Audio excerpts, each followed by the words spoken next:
Hello नमस्कार दोस्तों, मैं आप सभी लोगों का एचयू पाठशाला पे एक बार फिर से स्वागत करता हूं। कल हम सभी लोग भारतीय संविधान की मूलभूत विशेषताओं में अपने मौलिक अधिकारों तक पढ़ चुके थे। आगे बढ़ते हैं, राज्य के नीति निर्देशक तत्व देखते हैं। अगली संविधान की विशेषता क्या है? राज्य के नीति निर्देशक तत्व। तो अगर राज्य के नीति निर्देशक तत्व बात करते हैं कि किस भाग में लिए गए हैं ये, तो भाग 4 में इनका उल्लेख अगर पूछा जाए कि राज्य के नीति निर्देशक तत्वों का उल्लेख किस भाग में किया गया है, तो संविधान के भाग 4 में इनका उल्लेख किया गया। अगर हम बात करते हैं इनके उद्देश्य क्या थे, मतलब इन्हें शामिल करने के पीछे क्या उद्देश्य रहा होगा, तो इनके शामिल करने के पीछे लोकतांत्रिक सामाजिक आर्थिक लोकतंत्र की स्थापना करना, कल्याणकारी राज्य की स्थापना करना,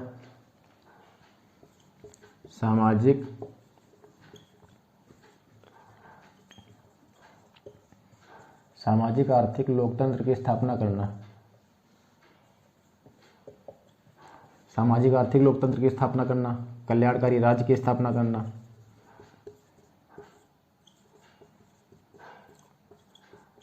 ये क्वेश्चन कई बार आया हुआ है कि कल्याणकारी राज्य की स्थापना करना किसका उद्देश्य है, मौलिक अधिकारों का है या मौलिक कर्तव्यों का या राज्य के नीति निर्देशक तत्वों का। तो राज्य के नीति निर्देशक तत्वों का, तो कल्याणकारी राज्य की स्थापना करना।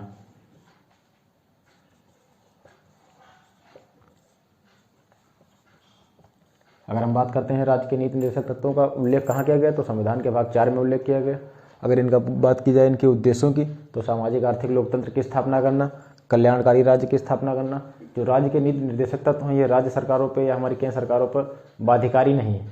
इसका एक प्रमुख इसके पीछे नैतिकता काम करती है। अर्थात नैतिकता का तात्पर्य क्या है कि यदि केंद्र सरकार या राज्य सरकार किसी भी प्रकार का कोई कानून बनाती है, तो उस कानून को बनाते समय वह क्या करे, इन राज्य के नीति निर्देशक तत्वों को ध्यान में रखना उसका परम कर्तव्य होगा। अर्थात वह जैसे कोई कानून बना रही है केंद्र सरकार की जो विधायिका है, हमारी जो संसद है या राज्य विधानमंडल या विधानसभा, इनके द्वारा जब बनाए जाए कानून, तो राज्य के नीति निर्देशक तत्वों को उनको ध्यान में रखना उनका परम कर्तव्य होगा या नैतिक कर्तव्य होगा।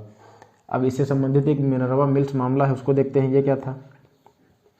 मिनर्वा मिल्स मामला।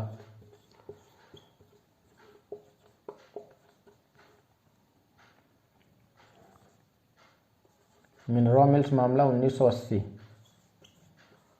वर्ष 1980 में हमारे सुप्रीम कोर्ट के द्वारा एक निर्णय दिया गया मिनर्वा मिल्स मामले में, वर्ष 1980 में। तो इसमें क्या कहा गया, इसको देखते हैं। इसमें कहा गया था कि जो हमारे संविधान की नींव है, क्या हमारे जो संविधान की नींव है, या मौलिक अधिकारों तथा राज्य के नीति निर्देशक तत्वों के संतुलन पर रखी हुई है।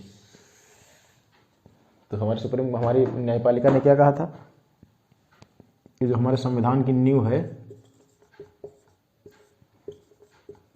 हमारे संविधान की नींव मौलिक अधिकारों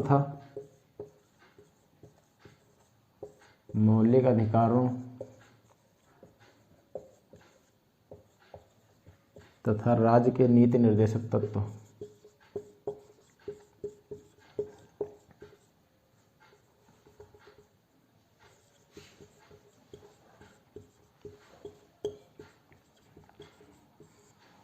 राज्य के नीति निर्देशक तत्व मौलिक अधिकारों तथा राज्य के नीति निर्देशक तत्व के संतुलन पर रखी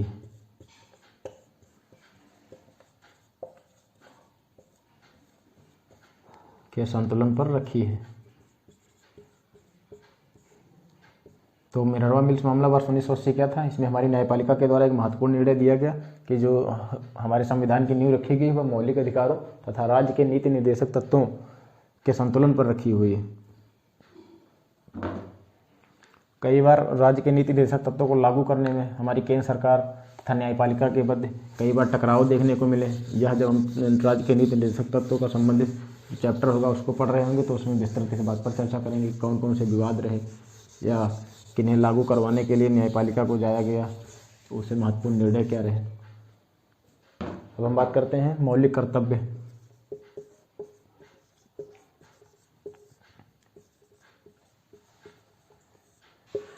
मौलिक कर्तव्य हमारे संविधान में मूल रूप से नहीं थे। जो मौलिक कर्तव्य थे हमारे संविधान में मूल रूप से नहीं थे। मौलिक कर्तव्यों को शामिल करने का उद्देश्य क्या था कि जैसे इन्हें आपातकाल के समय 16 सिंह समिति की सिफारिश के आधार पर शामिल किया गया था। तो इसको लागू करने का प्रमुख उद्देश्य क्या था कि प्रत्येक भारतीय नागरिक को, इन्हें लागू करने का उद्देश्य क्या था कि प्रत्येक भारतीय नागरिक का यह कर्तव्य होगा, कुछ कर्तव्य होंगे सभी के, क्योंकि आपातकाल के समय व्यापक स्तर पर हिंसा में देखने को मिली थी। तो जैसे कि हम समाज में रहते हैं तो हम सबकी एक दूसरे के प्रति जिम्मेदारी है, हम किसी के दूसरे की आज़ादी का हनन न करें, एक दूसरे का सम्मान करें। हमें स्वतंत्रता मिली है तो इसका तात्पर्य यह नहीं कि हम किसी का गला घोट देंगे, तो हमें एक दूसरे का सम्मान करना होगा। इसी को ध्यान में रखते हुए राष्ट्रध्वज, राष्ट्रगान, देश की एकता और अखंडता आदि मुद्दों पर मौलिक कर्तव्यों को शामिल किया गया। तो किसकी सिफारिश पर शामिल किया गया? स्वर्ण सिंह समिति की सिफारिश पर, स्वर्ण सिंह समिति की सिफारिश पर शामिल किया गया।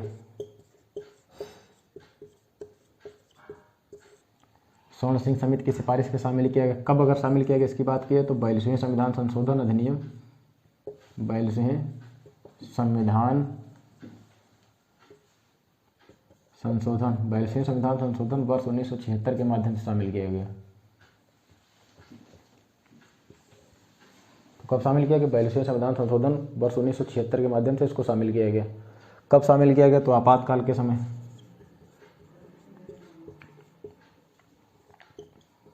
वर्ष 1975 से लेकर के 1977 के दौरान। इसमें व्यापक स्तर पर हिंसा, लड़ाई झगड़े, कत्लेआम आदि प्रकार का देखने को मिला था। तो इसका उद्देश्य क्या था? देश की एकता और अखंडता, देश की एकता अखंडता, देश की एकता अखंडता, राष्ट्रगान, राष्ट्रध्वज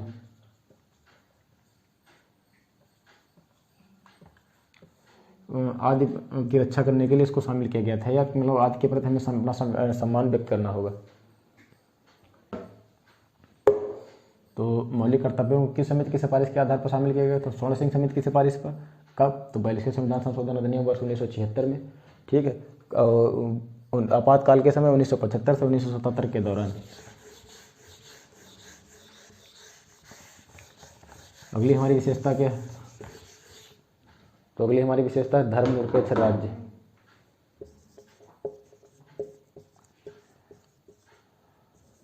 धर्मनिरपेक्ष राज्य, इस पर हम चर्चा कर चुके हैं। तो धर्मनिरपेक्ष राज्य का तात्पर्य क्या है? तो धर्मनिरपेक्ष राज्य का तात्पर्य यह है कि किसी भी जो हमारा राज्य है इसका कोई राजकीय धर्म ना हो, अर्थात प्रत्येक धर्म के प्रति समान व्यवहार करे, सभी धर्मों को अपना आचरण उनको मानने की स्वतंत्रता प्रदान हो, किसी भी एक धर्म पक्ष विशेष का वह पक्ष ना ले, ठीक है। किसी मान लेते हैं किसी एक हिंदू धर्म है तो हिंदू धर्म का ही विशेष पक्ष ना ले, हिंदू धर्म या मुस्लिम धर्म दोनों के प्रति समानता का भाव रखे। तात्पर्य यह है कि जैसे अगर हम मस्जिद की उतनी सम्मान करते हैं तो उतना ही हिंदू धर्म के मंदिरों का भी सम्मान किया जाना चाहिए, किसी एक के प्रति नहीं।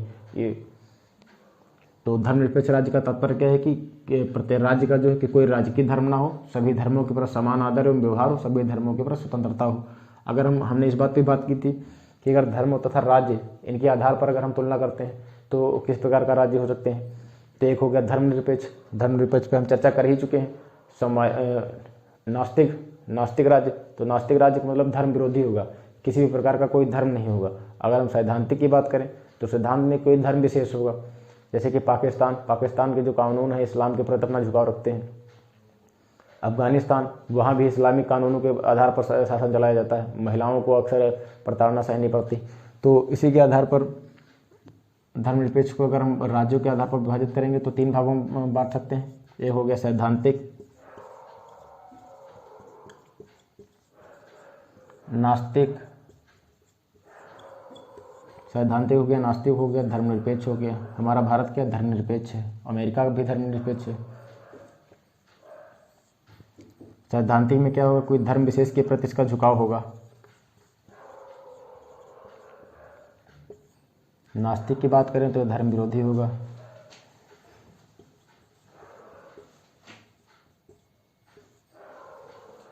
प्रत्येक धर्म के प्रति सम्मान रखा जाएगा, प्रत्येक धर्म को स्वतंत्रता, प्रत्येक धर्म को स्वतंत्रता प्रदान की जाएगी। ये नहीं किसी एक ही धर्म को स्वतंत्रता प्रदान है जबकि अन्य धर्म के लोगों को अपने धार्मिक बंधों को मानने का कोई अधिकार नहीं प्रदान किया गया।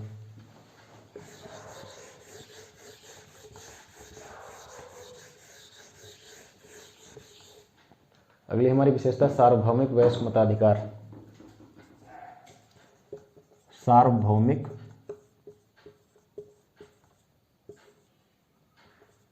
वयस्क मताधिकार। सार्वभौमिक वयस्क मताधिकार क्या है? हमारी संविधान की सभा के द्वारा ये एक प्रावधान ऐसा है जो बिना किसी वाद विवाद के शामिल कर लिया गया था। इसको लेकर कोई भी विवाद नहीं था। तो सार्वभौमिक वयस्क मताधिकार का तात्पर्य क्या है? अगर हम बात करें संघीय चुनाव की, जैसे कि हमारी जब केंद्र सरकार के द्वारा लोकसभा के चुनाव किए जाएंगे, अगर राज्य की बात करें, राज्य स्तर पर जो भी चुनाव होंगे, तो उसमें जो प्रत्येक मतदाता की उम्र होगी वह 18 वर्ष होगी। पहले हालांकि 21 वर्ष थी, तो इसे 61वें संविधान संशोधन के द्वारा कम करके इसको 18 वर्ष कर दिया गया था। तो जो सदस्य होंगे उनका चुनाव किस आधार पर किया जाएगा? तो ऐसा प्रत्येक नागरिक जो 18 वर्ष की आयु प्राप्त कर चुका है वह अपना वोट डालने का अधिकारी होगा, अपनी वोट डाल सकता है। तो सार्वभौमिक वयस्क मताधिकार का तात्पर्य क्या है कि प्रत्येक व्यक्ति को यह अधिकार होगा, प्रत्येक व्यक्ति जो 18 वर्ष की आयु को पूरा कर चुका है वह वोट डालने का अधिकारी होगा।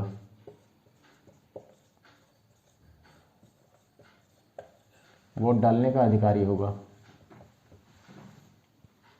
अब हम बात करते हैं कि इसमें किस संविधान संशोधन के माध्यम से कम किया गया था। 61वें संविधान संशोधन वर्ष 1989 में,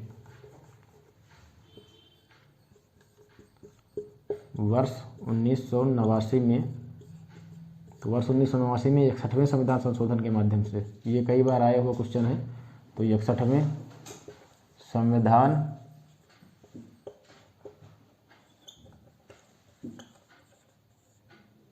या 61वें संविधान संशोधन अधिनियम 1988, 61वें संविधान संशोधन अधिनियम 1988 के माध्यम से वर्ष 1989 में 21 वर्ष की आयु को कम करके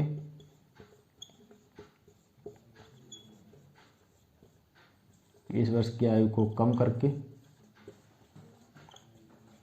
21 वर्ष की आयु को कम करके 18 वर्ष कर दिया गया था। तो सार्वभौमिक वयस्क मताधिकार क्या होगा? ऐसा कोई भी व्यक्ति जिसने 18 वर्ष की अपनी आयु को प्राप्त कर लिया है वह वोट डालने का अधिकारी होगा, उसे वोट डालने से वंचित नहीं किया जाएगा। ठीक है। और इसमें आर्टिकल 325, 326 इस पर हम चर्चा भी कर चुके हैं। इसमें धर्म, जात, लिंग, वर्ग भेदभाव, धर्म, जात, लिंग आदि के आधार पर भेदभाव नहीं किया जाएगा कि उन्हें मतदाता सूची में शामिल ना किया जाए या किसी को वोट डालने से मना ही किया जाए। अगर हम बात करते हैं वर्ष 1989 में 61वें संविधान संशोधन 1988 के माध्यम से 21 वर्ष से आयु को कम करके 18 वर्ष कर दिया गया था। अब इसके लाभ क्या हैं? सार्वभौमिक वयस्क मताधिकार के लाभ क्या हैं ये भी देख लेते हैं। इसके अगर हम लाभों की चर्चा करते हैं तो लाभ क्या क्या है इसके?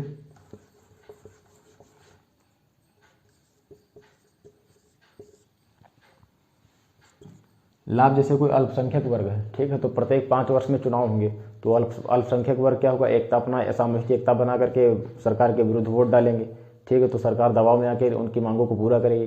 कमजोर वर्गों के लिए एक नई आशा की किरण है। ठीक है, समानता के सिद्धांत को लागू करती है। समानता के सिद्धांत पर आधारित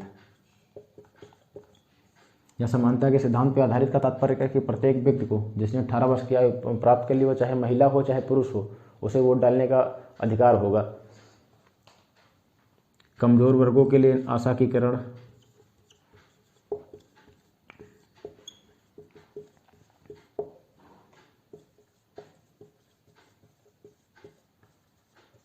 कमजोर वर्गों के लिए आशा की किरण, कमजोर वर्गों के लिए एक आशा की किरण की तरह से सार्वभौमिक वयस्क मताधिकार कार्य करता है। जैसे अगर सत्ता में जो सरकार है वह कमजोर वर्गों की जो मांगे हैं उनकी अवहेलना करती, तो अपना अगले होने वाले चुनाव में उनके विरुद्ध वोट डाल सकते हैं। अगली हमारी होगी जैसे अल्पसंख्यकों के लिए,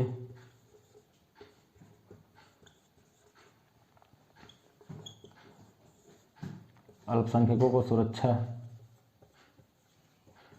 अल्पसंख्यकों को भी सुरक्षा प्रदान है। जैसे वयस्क मताधिकार, अल्पसंख्यक अधिकारों, जो अल्पसंख्यक समूह है जो हमारे, उन्हें अगर उनके अधिकारों की उनकी पूर्ति नहीं की जाती सरकार के द्वारा, अगर उनकी जो मांगे हैं उनकी पूर्ति नहीं की जा रही, तो जो अल्पसंख्यक जो समूह है वो अगले वर्ष क्या करेंगे, मतलब अगले होने वाले चुनाव में सरकार के विरुद्ध वोट डालेंगे।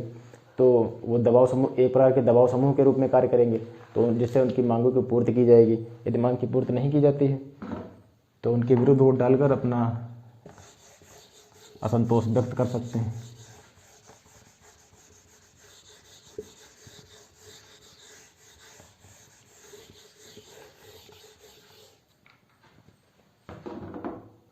अगली हमारी विशेषता है एकल नागरिकता।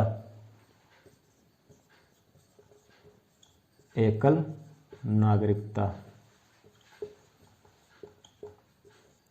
एकल नागरिकता, एकल नागरिकता क्या है? एकल नागरिकता का तात्पर्य यह है कि हमारी केंद्र सरकार के द्वारा तथा राज्य सरकार के द्वारा अलग अलग नागरिकताएं प्रदान नहीं की गई हैं। हमारी जो नागरिकता है हम सभी भारतीय हैं। भारतीय की ये नहीं कि हम भारत देश के नागरिक हैं या फला, जैसे हम उत्तर प्रदेश के या महाराष्ट्र के नागरिक हैं, ऐसा नहीं। हम भारतीय हैं। सभी जो 28 देश के 28 राज्य एवं केंद्र शासित प्रदेश हैं, जितने हमारे केंद्र शासित प्रदेश एवं राज्य हैं, सभी पर एकल नागरिकता का प्रावधान लागू होता है। ठीक, किसी को अलग अलग नागरिकताएं प्रदान नहीं की गई। यदि हम अमेरिका की बात करें तो अमेरिका से अगर हम एकल नागरिकता की तुलना करते हैं तो अमेरिका में क्या है? अमेरिका में जो राष्ट्रीय नागरिकता है वो अलग से प्रदान की गई, वहीं राज्य के द्वारा अलग से नागरिकता प्रदान की गई, तो वो दोहरा लाभ उठाते हैं। तो आइए देखते हैं, एकल नागरिकता हमारे भारतीय संविधान के द्वारा एकल नागरिकता प्रदान की गई है। भारतीय संविधान में एकल नागरिकता का प्रावधान है। जबकि अगर हम इसकी अमेरिका से तुलना करते हैं, अमेरिका से अगर इसकी तुलना करते हैं तो अमेरिका में दोहरी नागरिकता का प्रावधान है। अमेरिका में क्या है? तो अमेरिका में दोहरी नागरिकता का प्रावधान है। कौन सी? एक राष्ट्रीय स्तर की नागरिकता। वहीं अगर हम बात करें राज्य की तो राज्य स्तर की नागरिकता। तो ये दोहरा लाभ उठाएंगे, दोहरा लाभ उठाएंगे।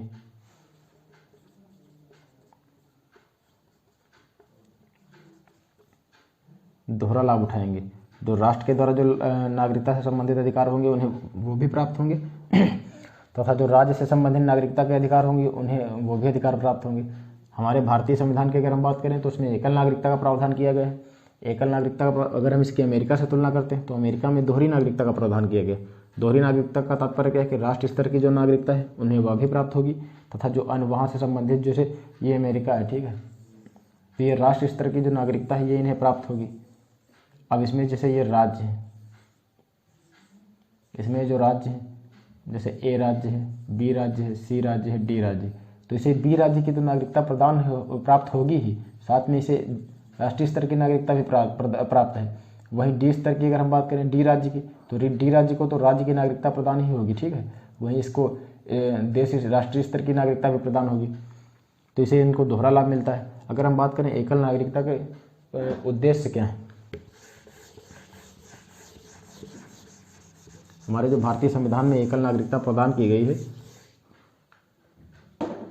इसका उद्देश्य क्या है?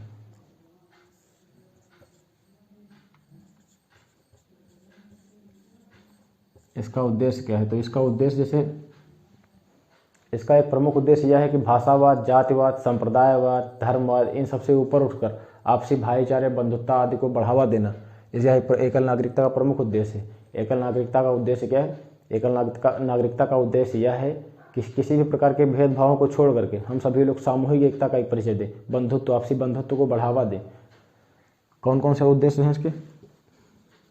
तो आपसी भाईचारे को बढ़ावा देना, आपसी बंधुत्व को बढ़ावा देना,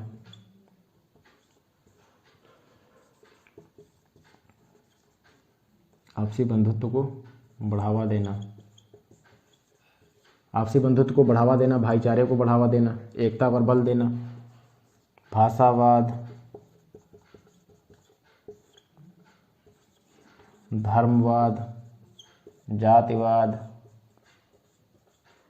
इन सबसे ऊपर उठ करके आपसी भाईचारे पर बल देना।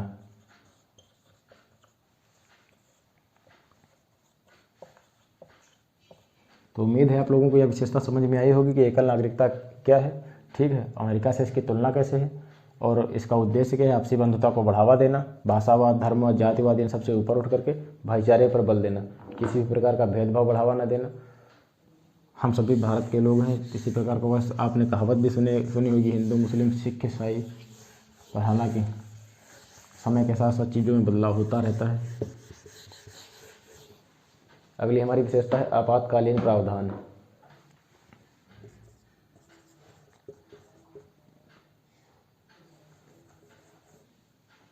अगली हमारी विशेषता है आपातकालीन प्रावधान। आपातकालीन प्रावधान। आपातकालीन प्रावधान को, आपातकालीन प्रावधान अगर देखा जाए तो यह एकात्मक केंद्र सरकार की एकात्मक लक्षण को दर्शाती है। हालांकि आपातकालीन प्रावधान में क्या होता है, जैसे जैसे किसी क्षेत्र पर आपातकाल लागू किया गया तो बिना संविधान में संशोधन किए हुए केंद्र सरकार के पास सारी शक्तियाँ चली जाती हैं। आपातकाल की अगर हम बात करें कितने प्रकार का है, तो इसके 3 प्रमुख प्रकार हैं। 3 प्रमुख आपातकाल हैं, कौन कौन से, तो राष्ट्रीय आपातकाल, राष्ट्रीय आपातकाल अगर हम बात करें कौन कौन से, तो राष्ट्रीय आपातकाल। अगला राज्य आपातकाल,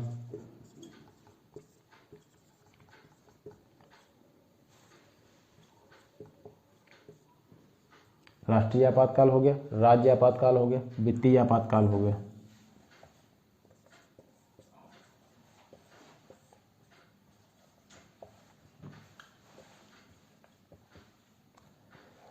तो राष्ट्रीय आपातकाल किन आधारों पर लगेगा, राष्ट्रीय आपातकाल, देखो आपको संविधान में शब्द याद रखने होंगे, शब्दों का ही हेरफेर है। तो राष्ट्रीय आपात की अगर बात की जाए तो किस आधार पर लगेगा, तो युद्ध हो गया, आक्रमण हो गया, मतलब बाह्य आक्रमण हो गया, सशस्त्र विद्रोह हो गया। तो किस आधारों पे लगेगा, युद्ध हो गया,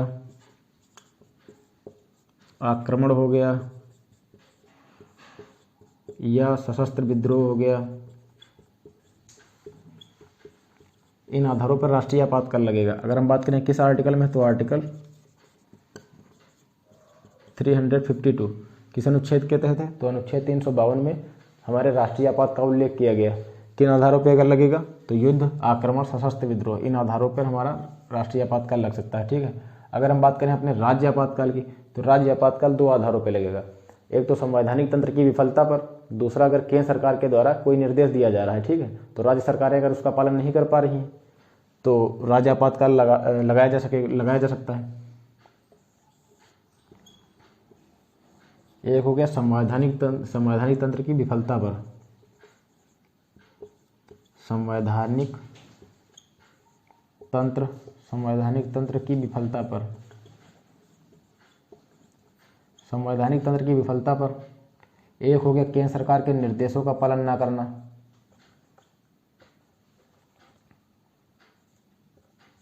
केंद्र सरकार के निर्देशों का पालन ना करना।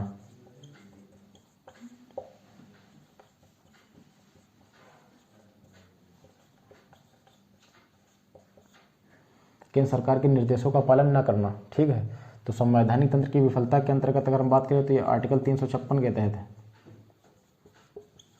ये सब बहुत ही महत्वपूर्ण क्वेश्चन है। आर्टिकल 356 के तहत है। अगर इसकी बात करें तो आर्टिकल 365 के तहत है, आर्टिकल 365 के तहत है। याद कैसे रखेंगे इसको, तो इसको आप जैसे इधर 365 है, ठीक है, तो यहाँ क्या गया, यहाँ इधर ये संख्याएं बदल दी गई ऑप्शन में, आगे ऐसे याद रख सकते हैं। तो राज्य आपातकाल किन आधारों पर लगेगा, संवैधानिक तंत्र की विफलता के आधार पर। संवैधानिक तंत्र की विफलता का तात्पर्य क्या है,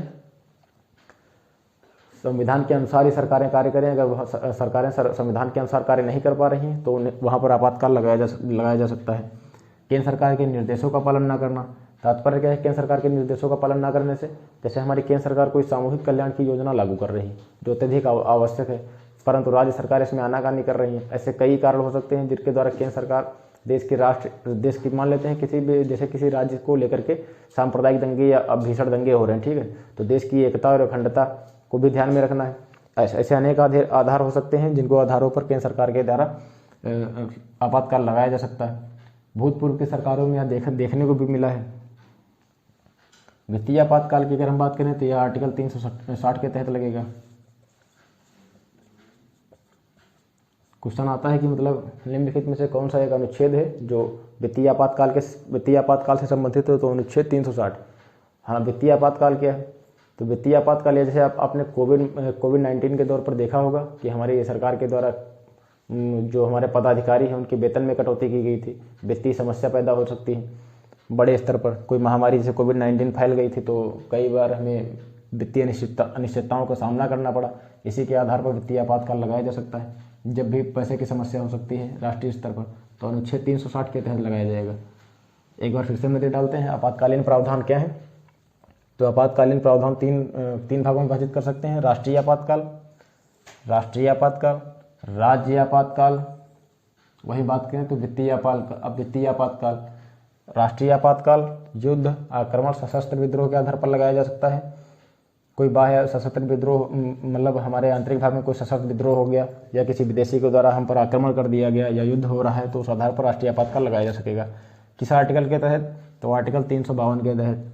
अब हम बात करते हैं राज्य आपातकाल। तो राज्य आपातकाल के दो आधार हैं प्रमुख। एक हो गया संवैधानिक तंत्र की विफलता, जब सरकारें संविधान के निर्देश या संविधान के अनुसार कार्य नहीं कर रही हैं, तो वहाँ पर संवैधानिक तंत्र की विफलता कार्य करेगी।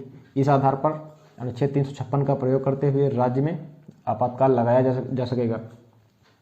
जब राज्यों के द्वारा केंद्र सरकार के निर्देशों का पालन नहीं किया जाएगा, तो अनुच्छेद 365 के तहत आपातकाल लगाया जा सकेगा। वहीं अगर हम बात करते हैं वित्तीय आपातकाल की, तो अनुच्छेद 360 के अंतर्गत हमें वित्तीय आपातकाल भी देखने को मिलेगा। जब हमारे देश में वित्तीय अस्थिरता होगी, अनिश्चितता होगी, इसका अभाव, हमारे पैसे की समस्या होगी, तो हमें देखने को मिलेगा।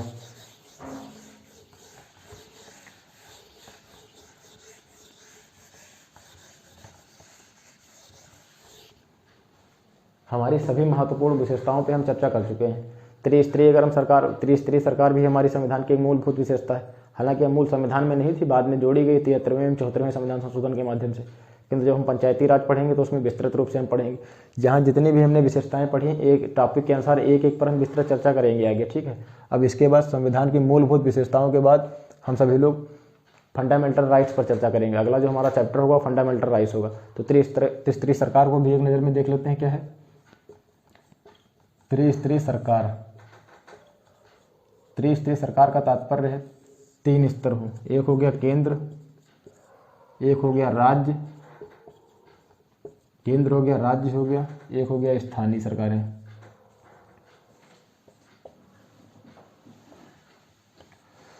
केंद्र तो आप सब लोग समझते हैं, राज्य भी समझते हैं। तो त्रिस्तरीय सरकार ये मूलभूत, पहले अगर बात करें तो पहले मूल संविधान में द्विस्तरीय सरकार का उल्लेख किया गया था। पहले मूलभूत संविधान में द्विस्तरीय सरकार का उल्लेख किया गया था। यह हमारे संविधान की प्रमुख विशेषताओं में से एक। अगर बात करें इसको, तो इसको अशोक मेहता समेत बलवंत राय मेहता समेत अनेक प्रकार की कमेटियों का गठन किया गया था। तभी स्थानीय सरकारें के गठन को चालू किया गया। स्थानीय सरकार जैसे हमारी होगी ग्राम सभा, ग्राम पंचायत और ब्लॉक स्तर पर, जिला स्तर पर, ये विभिन्न प्रकार की स्थानीय सरकारों का गठन किया जाता है। तो इनको अनेक कमेटियों की सिफारिश के आधार पर गठित किया गया। समय समय पर इनमें सुधार भी किए जाते हैं। तो त्रिस्तरीय सरकार भी हमने देख ली, केंद्र सरकार, राज्य सरकार, स्थानीय सरकार, ठीक है। इस समय इनके वित्त आवंटन से संबंधित कई समस्याएं बनी हुई हैं। यह हाल ही में काफ़ी चर्चे में रहा है। तो हम जब पंचायती राज को पढ़ेंगे तो इसमें विस्तृत रूप से इस पर चर्चा करेंगे। नगर पालिका, परिषद, नगर निगम, इन सब चीज़ों पर बात करेंगे विस्तृत रूप से। तो अगले लेक्चर में मिलते हैं। अभी इसकी कुछ मूलभूत विशेषताएं, जैसे हम लोग कुछ महत्वपूर्ण अनुच्छेद देख लेंगे, कौन कौन से अनुसूचियों पर एक बार फिर से चर्चा कर लेंगे। भाग कितने हैं, जो भाग महत्वपूर्ण हमने एक जगह उनको नोट किया है, आप लोगों को अगले लेक्चर में महत्वपूर्ण भाग करा देंगे, ठीक है। अनुसूचियाँ कौन कौन सी